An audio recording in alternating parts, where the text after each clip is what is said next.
and still make over 6 figures as a copywriter. It is a literal glitch in the matrix. Okay, if you want to talk about some Andrew Tate, it is some literal glitch in the matrix type of stuff. And here's a visual representation. Okay, so let's say that they pay you $1,500 for a sales page, right? Which is rather low for a sales page. Well, think of it. They get thousands of people coming to that sales page every single day. All right, and let's say they have a product on it that's a couple $100. They get to make money from that sales page every single day. It brings them in new revenue. They're making money. They might make $100,000 a month off of that sales page that they only paid you $1,500 for, bro. That is a steal. That is a literal steal. Okay, you might work what? Let's say a couple days on this sales page. Let's say a week at most, right? A week to write a sales page, which realistically is a long time. Okay, you write a sales page a week, $1,500. That's $6,000 a month. You write 4 sales pages. Boom. And it does not take that long to write a sales page, my man. That's why copywriters out here are making so much money, is because it doesn't take that long to do, but you can still make businesses a lot of money. Okay, everybody wins. But of course, when should I expect results from copywriting? When should I expect to get paid? Well, look, my goal for you in this video is to get paid within the next 30 days. And I want to show you how to make a life-changing amount of money in the next 90 days. With that being said, if for some reason you were to miss each of these milestones, at the end of today's lesson, I'm going to share with you exactly how I can help you get unstuck. And also understand, put things into perspective, right? It took me 9 months to reach 6 figures. Whether it took me 90 days or 9 months or 4 years, it doesn't really matter. Because at the end of the day, the result is way more than worth it. And it's just like Andrew Tate said, we just read his email and I didn't actually intentionally put it there, but he ain't wrong. There is no such thing as somebody who does all the steps and is broke for 10 years. It just doesn't happen. So even if you miss these milestones, man, what if it's 180 days instead of 90 days? In 1 year, are you really going to care? The answer is no. Okay. So yeah, you should expect results in as little as these time amounts, because that's how much people have done it in. But even if it doesn't happen in that time amount, hey, bro, we still grind, we still make it, and we're still going to make money either way. Now, I want to show you how exactly to write copy that sells like crazy. Because believe it or not, a large portion of copywriting that we see on a daily basis from businesses that are from $1 million to $10 million a year are terrible and ineffective. Man, a lot of the copy that you're going to come across is awful, bro, objectively awful. But the thing is that they just are complacent. Those businesses, they already have copywriters. So they don't want to go through the trouble of replacing them or teaching their copywriter how to write better copy. They're already making money, so they're like, whatever, the copy is copy. If you can come in these businesses and show them how to actually write good copy, like I'm about to show you here, that I've learned from the best marketers and copywriters I've learned on my copywriting journey myself. Oh man, I'm literally serious. You can make hundreds of thousands of a difference in a business over the span of a year with just your copywriting, okay? And that means a lot of money for you. I'm going to show you how to write your very first email with me. You and I are going to go in here and we're going to write our first email. Here's what you'll need. You'll need a niche that you somewhat know about. Okay, we're going to go very, very deep on niches as we go ahead, but I want you to start with a niche that you know about, okay, first and foremost. Next, you're going to need a specific product or service in that niche. Okay, so you're going to need to pick a real product or service. You're not going to want to write for some imaginary, airy-fairy product that's not actually real. You want to pick a real one. And next, of course, you're going to need a notepad and pen to remember the key points. And you can watch me walk through the email creating process for now, but it's crucial that you come back and do this yourself and follow along afterwards. Okay, so guys, here we are in the actual document, all right? And this is called the listicle email template. So here's a quick explanation. The listicle email works by giving actionable value that the reader can use while manufacturing desire in whatever is inside the call to action. A call to action is literally just saying, you go here, follow this, click this link, buy this. Any of that is called a call to action. The email should be used to gain trust and build a relationship with the reader. I want to add a little bit more explanation. So a lot of people say when it comes to email copywriting, for example, oh, well, bro, whenever I see those emails or whatever in my inbox, I don't actually buy them. They're all scammy and spammy and whatever. Exactly. That's why email copywriting works so well. It's because you have all these people who are spammy and scammy. Nobody's going to buy from them. The reason why people are going to buy from good copywriters is because we're actually giving value. For example, like look at the Andrew Tate example that I just showed you to demonstrate. He was giving his people a pep talk. The people want a pep talk. People download or subscribe to Andrew Tate's email list because they want to hear Andrew Tate speak like that, because he's giving them value. If you're really, really into piano and you want to learn more about it, and people are giving you piano lessons in your email inbox, you're always going to open them. You're going to be interested. And the way that we do this is we just add a link at the end of the email in case people want to go and check out whatever we have to sell. Okay, it's not hard selling. It's not scammy or spammy. We're not telling people to buy. We're not force feeding them links. It's nothing like that. We're actually giving them value. And in this example, you're going to see exactly how. So this is what this email template is really about. This is how you create your very first piece of copy. Now, understand that you're not going to be using templates forever. The reason why I want to give you a template right now is because I want to literally guide you through it in the easiest way possible. I could sit here and talk to you about fundamentals and a list of things that you need to do and blah, blah, blah, blah, blah, and psychological triggers, but I'd rather just come in and create an email with you so that you know exactly what it's like. And then afterwards, we can go through all of the points and how to actually do it. So again, we're not wasting any time here. I want to get right into things. So what value is being given? How to gain a lot of muscle. So this is for the fitness niche. It could be how to lose weight, how to make a lot of money, how to get disciplined. It could be anything. So that's what the value given is. And of course, these are my examples. You can create whatever value given it is. Now, the ingredients are things you're going to need to know. You're going to need to fill this out. You're going to get access.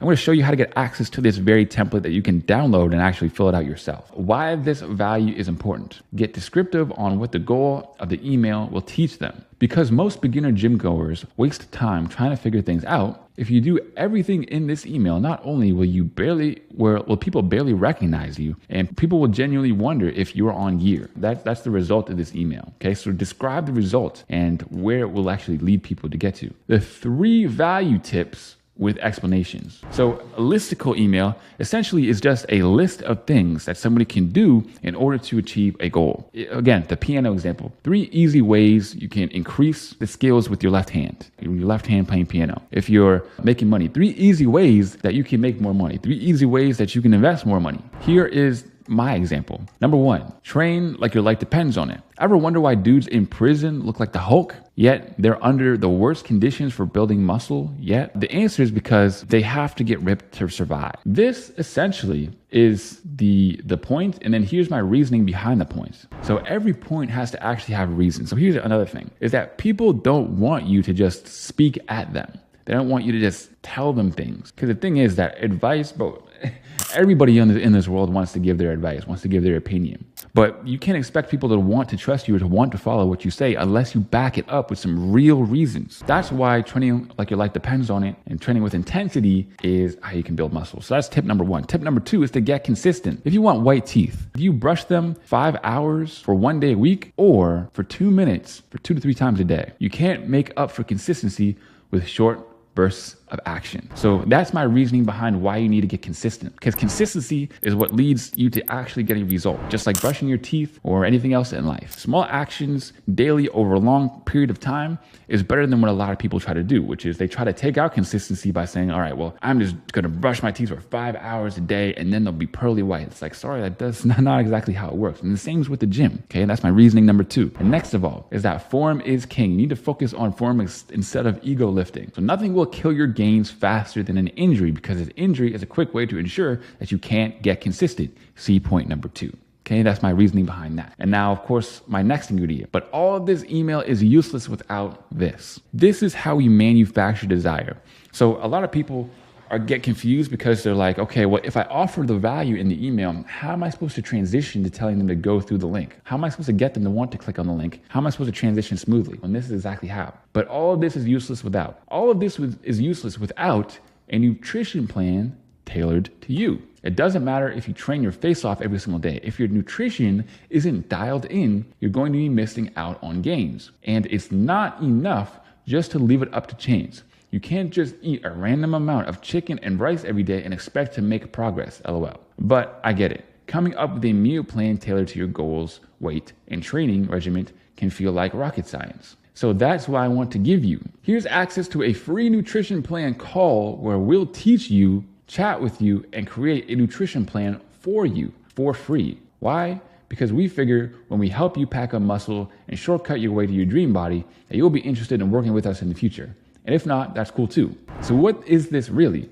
This essentially is a sales call in disguise. You might see this call to action a lot. So there are these people who are online personal trainers who are going to charge you a couple of grand in order to personal train you online, as the name suggests. Essentially, this is a sales call where they're going to get on with you, tell you exactly how to do your meal plan or whatever, and then at the end of the call, since you already gave them value, you're going to be like, by the way, would you want to maybe start this online trading program so that we can get you ripped or get you towards your goals? And the person might be like, you know what, sure, why not? And then that's how you make sales. That's basically a sales funnel. Okay, we're going to learn a little bit more about sales funnels and all these other sales tactics as we move on, but that's what it should look like essentially. And then next, subject line, how to pack on 9 pounds of muscle in 4 months. So what kind of subject line is this? This is essentially a strong, unique, specific benefit. When it comes to packing on 9 pounds of muscle, notice I don't say how to pack on muscle. That's too vague. 9 pounds of muscle is something that's tangible. And 4 months, all right, also something that's specific. You don't want to say how to make muscle quickly. Way too boring, way too generic. How to pack on 9 pounds of muscle in 4 months is way more specific and believable, and people are going to want to know how to do it. So, hey, first name, picture below is the difference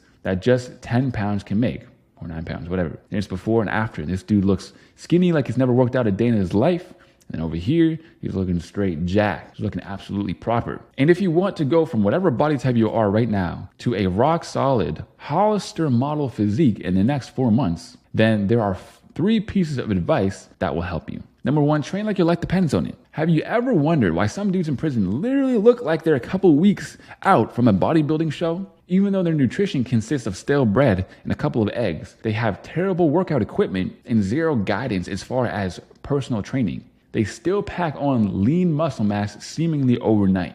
The answer is because they train 10 times harder than any gym rat. Why? Because their life literally depends on it. And this eat or be eaten mentality is what pushes them far beyond where others would stop. This is something you can use to your advantage too. We all know that one dude who's gone to the gym for years, yet doesn't even look like he lifts. The reason is because he just goes through the motions. Trust me when I tell you, intensity makes all the difference. So get in the gym and don't start counting the reps until it hurts. No pain, no gain. And number 2, get consistent. Let me ask you a question. If you want white teeth, should you either A, brush your teeth for 5 hours 1 day a week, or brush your teeth 2 to 3 times every day for just 2 minutes? The answer is obvious. Some people make the mistake of trying to pack on muscle, but they aren't consistent in the gym. Oftentimes they resort to short bursts of long workouts in an effort to make up for their inconsistency. But this never works. Do yourself a huge favor. Lift at least 4 to 5 times a week.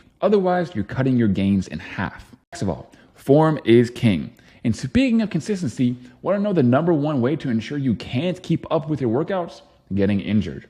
Try working out anything upper body when you have a torn elbow ligament. Trust me, not fun. Not to mention, if you go to the gym just to swing around some weights that are too heavy just to stroke your own ego, your muscles aren't going to be benefiting at all anyways. The best thing you can do is leave your ego at the door, lighten up the weight, and perform slow and controlled reps.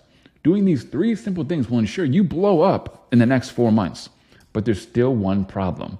None of these 3 steps matter if you don't have your nutrition dialed in.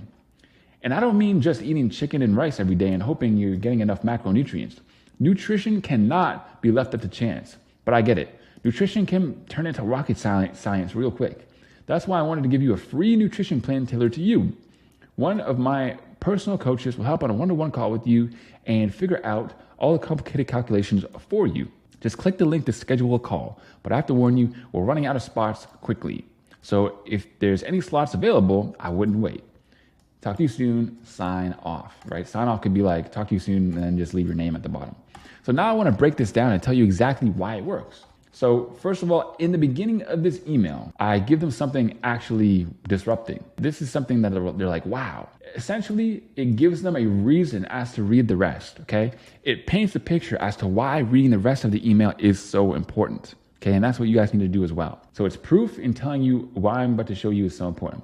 Next, when I say something like rock solid Hollister model physique, people know what a Hollister model looks like, and that's kind of what this guy looks like.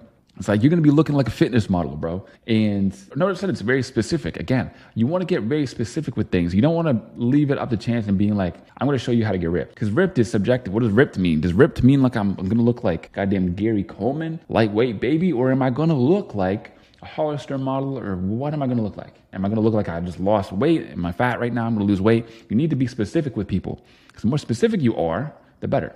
And then next. Have you ever wondered why some dudes like this? So this is essentially me asking a relatable question that seems paradoxical. This makes you think and makes you wonder. Basically saying, I have the answer and I'm going to tell it to you. Have you ever wondered this? You could be like, yeah. So let me read through and see what the answer actually is. And then here's another relatability point that actually has where I'm talking about the fear state. So we're going to get into, wants, dreams, desires, and fears again as we go on. But basically, we all know that one dude who's gone to the gym for years, yet doesn't even look like he lifts. Okay, so that's something else relatable, something we all know. So I'm relating to the reader. And I'm also saying, look, you don't want to be that guy. And that's their fear. Okay, that's their fear is of being that guy. So I'm essentially saying, if you don't want to be that guy, follow this information. Next is get consistent, and then of course I'm adding more reasoning and justification, which is what I add to all of these points. And then here I want to go through the call to action with you, right? The transition and what it actually looks like. Right here, I'm doing what's called manufacturing desire. When I say there's still one problem, essentially I'm saying, look, all that's cool. Everything that I taught you is right and you can use it. But if you want to know how to reach the next step and the most important part, well, this is what it is. This is the most important part, and that's nutrition. Now I've manufactured desire. Now they're like, oh, okay, now I really want to get into this nutrition thing. But the thing is, I also offer them a solution to it. This is basically showing them what, but not how. Okay, so I'm showing that they need to do nutrition, but I'm not telling them how to do it. I'm showing them if you want to do it, you can go to this free one-on-one call. Now, understand another thing is that it doesn't always have to be a free one-on-one call. It can also be many other things. I could be selling him a straight nutrition plan. This could be a call to action to like, here's my nutrition plan course, or here's my nutrition planning guide, or here's my free nutrition planning video. It could be a number of things. It could be anything. And what it is essentially, it depends on what your goal is. So if your goal is to get them to go to a sales page, then obviously it's to make money. But if your goal is to give them some free value, like go here and watch my free video, it's to earn that know, like, and trust factor, right? It's to make people more familiar with you so that you can sell them better down the line, like I kind of talked about briefly before. So now you have everything that you need to actually go ahead and make your own email, your own version of this, okay? And of course, you don't have to add the picture, but you have everything you need, okay? Just fill out all the ingredients, and of course, just fill in the blanks, okay? It's all just plug and play. And of course, this is not the only email template that you're gonna get access to. This email template is inside of the Copy Starter Kit. The Copy Starter Kit is a free guide, a free collection of courses, resources, and tools that I've put together for you copywriters that you can download down in the description right now or after this video. So boom, now you guys are officially copywriters because you know what it's like to write a piece of copy. Again, you can come back after this video and actually go through and write your first piece of copy while watching that part. But now, okay, I want to go through a lot of the copywriting fundamentals and the principles behind what we just saw. So now, I want to talk to you guys about hacking human psychology, because that first and foremost is what copywriting and marketing and sales actually is. It's human psychology, figuring out how to make people want something. The 5 fundamental triggers in the human mind that inspire people to take action right this second. I want to talk to you guys about the 3 main stages of any piece of copywriting. The 3 main stages of any copy is disrupt, intrigue, and click. In this section, you'll learn capture, keep, and send your reader's attention to the next desired action. The main question when something comes across someone's attention is, what is this? Why should I keep reading/watching? And what am I supposed to do next? So those are the exact questions that we need to answer in any piece of copy. It is also known as hook, retain, and reward. That's the diagram from Alex Hormozi's book. So how to grab attention. Here are 5 methods. Attention is the currency of the new economy. Everybody is looking for attention because attention equals money. That's why attention has never been so sought after, yet so hard to attain. How to grab your readers by the throat and make them do a double take. So how do we actually grab their attention? Here are 5 easy ways. Number 1, we challenge their commonly held beliefs. So for example, squats are terrible for quad development. The reason why this works is because squats are widely known to be great for quad development. So if you're saying they're terrible, it's going to inspire people to read more because they're thinking to themselves, well, what's the reasoning behind this? Maybe squats are terrible. Maybe that's why my legs ain't growing. Well, let me actually read into this and see why. Okay. Next is to ask a 2-option question. What's a better goal? 100K or 10K? This is going to make people think, and they're going to want to know what your take on it is. Next is to be relatable. So like I said, have you ever tried making money online, but didn't know where to start and kept running into scams or things that you just were sketchy about or you're skeptical about? It seemed weird. That's relatable. People are like, yeah, I have. Tell me more. Next thing you can do is ask a paradoxical question. Why is it that the average millionaire is less educated than the average person? You'd be like, why is the average millionaire less educated? Why have they gone to college less and gone to university less and have less master's degree and bachelor's degrees? Strange. I wonder why. And you're going to want to find out, of course. And then next is, of course, to make a strong promise. Here's how to get hired by Netflix and make $24 an hour from home with no experience. There are tons and tons of reels and TikToks about this very topic, and they get tons of views because people want to know how. It's a big promise. So now have their attention. How do we hold their attention with intrigue? Now, if you earn someone's attention initially, this is where you keep their attention while setting them up to be persuaded to take action in the next section. We do this by making open loops in order to use our readers' curiosity as fuel to get them to keep reading. Think of intrigue as an itch. You tell the reader you have something that they want, and they have physical discomfort until they know exactly what the information is. Essentially, that's what an itch is. Like when your arm is itchy, your back is itchy, you're like uncomfortable. You can't stand it until that itch is finally scratched. I'm going to show you how to do that as well. Think of it almost like a cliffhanger at the end of your favorite show. For example, squats are terrible for quad development. Here's why. That's the open of the loop. People are itching to know why. See, I've always been told that squats were the secret to tree trunk looking legs. So this is giving the info while the loop is still open. So here's another thing. You don't want to open and close the loop right away because then you're going to lose their attention again. You only have their attention as long as there is an open loop. So you wouldn't say squats are terrible for quad development. That's because lunges are better. The end. You didn't even say anything. So before you actually get to the point, you have to fill it up with information that's going to convince them of the point. Harvard studies show that squat movements actually decrease muscle size in the legs. Right now, this is just an example, but you can use any sort of justification that you want. That's when I realized that in reality, squats suck. Hack squats, split squats, goblet squats, none of them are truly optimal. Then there's more intrigue. Now you're thinking, okay, well, what is optimal? How do I actually do it? And that might be this in the CTA. Now, how to turn attention into action. And this is where we kind of close the loop. Now that we've grabbed our reader's attention, then opened a loop to keep them reading, it's time to close the loop and direct their attention towards the next action to take. For example, the way I actually built legs that literally can't fit into jeans anymore is from doing what I call the anti-squat training intensive. Now it's another open loop. Okay, well, now you told me what to do, but what's the anti-squat training intensive? What's that? Another open loop that people are going to want to know. It works by utilizing more targeted leg exercises to build more muscle in less time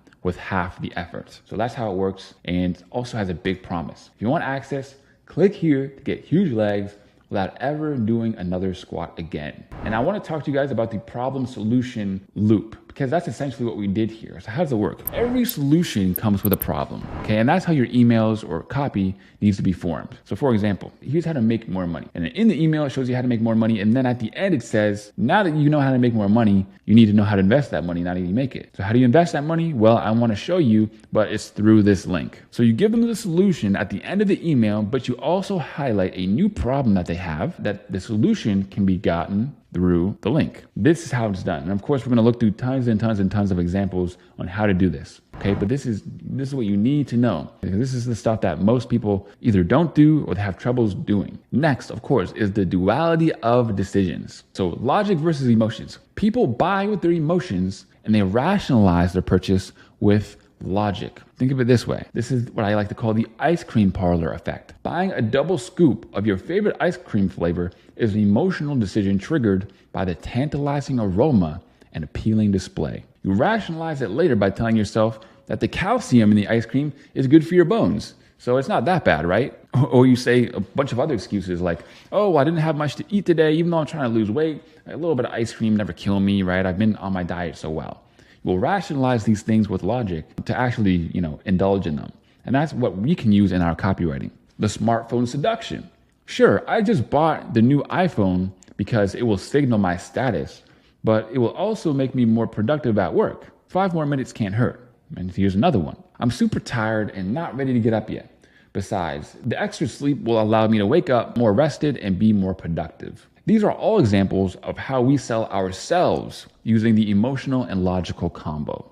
Okay, and I'm going to show you exactly how to do that in your copy. So it kind of looks something like this. Action is when emotion and logic combine. So if you can give people a real logical decision with the emotion, then they will take action. For another example, you guys saw the Camaro that I had up there, right? Man, when I tell you that Camaro was a banging price, I'm not even lying. It was really, really easy for me to justify that purchase because the Camaro was from 2018, only had 25,000 kilometers on it.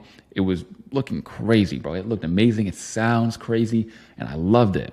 And it was only like 40 grand Canadian. That's like way under, almost 30 grand US. That's a steal. And the sales guy did not have a hard time convincing me because it just, logically, it made a lot of sense too.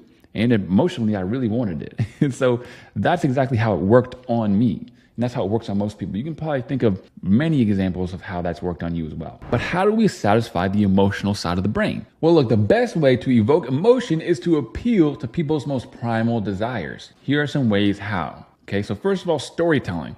All humans are easily hooked in by a good story. Like, stories have been the #1 form of entertainment since mankind has even been around. You have all these drawings on the walls of cavemen and stuff, and it's all stories, right? People are so interested in stories. Next is painting a picture. When you describe things in your copy, you should always paint a vivid picture by using ultra specificity. So we talked about this a couple times before, but when I say pack on 9 pounds of muscle instead of just muscle, or have rippling abs instead of just saying, whatever, 6-pack. So you want to describe things and paint a vivid picture.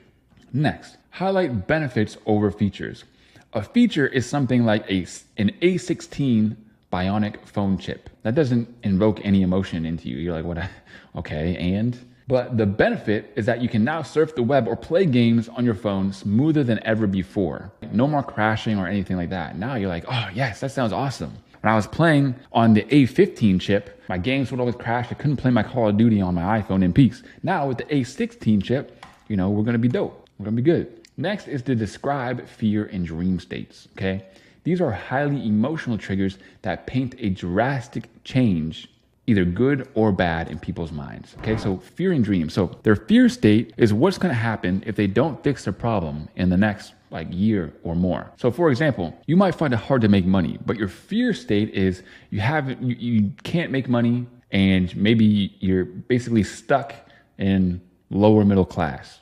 You're living paycheck to paycheck. You can't send your kids through college, and all these other terrible things that you can't indulge in, all these terrible things that will happen to you if you never learn how to make money. The dream state is, well, now you make money from anywhere in the world and you make a ton of money, right? That's the dream state. Fear state, dream state. And next, we have urgency and scarcity. The fear of missing out is easily one of the most useful emotional triggers. Humans won't take action unless there's a reason to do it right now. Okay, so in the last email, for example, the scarcity that I used was we're not going to be able to give away all these free calls forever. So if there's still a slot that you can book, I would go ahead and book it now instead of later. The reason why is because people hate to miss out on stuff. So by being able to use this properly, then we're able to way more easily get people to take action. But of course, how do we satisfy the logical part of the brain? Okay, so now we know a little bit more about emotional, but how do we satisfy the logical part of the brain? Well, for the most part, the average consumer is able to talk themselves out of buying a decision by rationalizing an action. Oh, well, I should probably think about it, or I want to wait till this is on sale, or blah, blah, blah. But when you tempt people with emotional triggers that align with rationality, they'll basically sell themselves. So for example, borrowed authority. Getting people to trust in what you're saying isn't always easy, which is why you can get them to believe you if you're saying aligns with someone that they do trust, okay? So let's say that you are a basketball player and I say, hey, you should dribble like this. You dribble with this technique. You'd be like, yeah, whatever, blah, blah, blah. You don't know anything. But if I'm like, hey, bro, here's the thing. Michael Jordan always says that you should dribble like this. Then you'd be like, oh, damn. Well, I mean, if Michael Jordan says it, that makes a lot of sense. Or if I show you a video, hey, yo, this is Michael Jordan using this technique. And they're like, damn, I just convinced you, because now you don't have to trust me. I'm actually using someone else's authority for you to do what I'm trying to say. Next, of course, relatability. When you describe someone's situation or problem better than they can, they will naturally believe you have the solution, okay? So you'll hear this a lot in copywriting and in marketing. And it's kind of like this. Let's say you're talking to a doctor. You're speaking with a doctor, and you say, hey, doctor, there's this thing on the back of my ear that's like really, really painful. And then your doctor is like, oh, is there like a small lump there? And whenever you press it, it moves? And you're like, yeah, exactly. That's what it is. Yeah, what's the problem? You see what he did there, he described your exact issue that you're having. You didn't even have to tell him. So now you're of course going to think, okay, he's the expert. He knows exactly what I'm feeling. So I'm looking to him for the next piece of advice. And if your product or sales page or service or whatever is the next piece of advice, then that's exactly how you make more money with copywriting. Okay, next is statistics. It's difficult to argue with facts and figures. Statistics can also be combined with borrowed authority for massive persuasion. For example, Harvard study shows that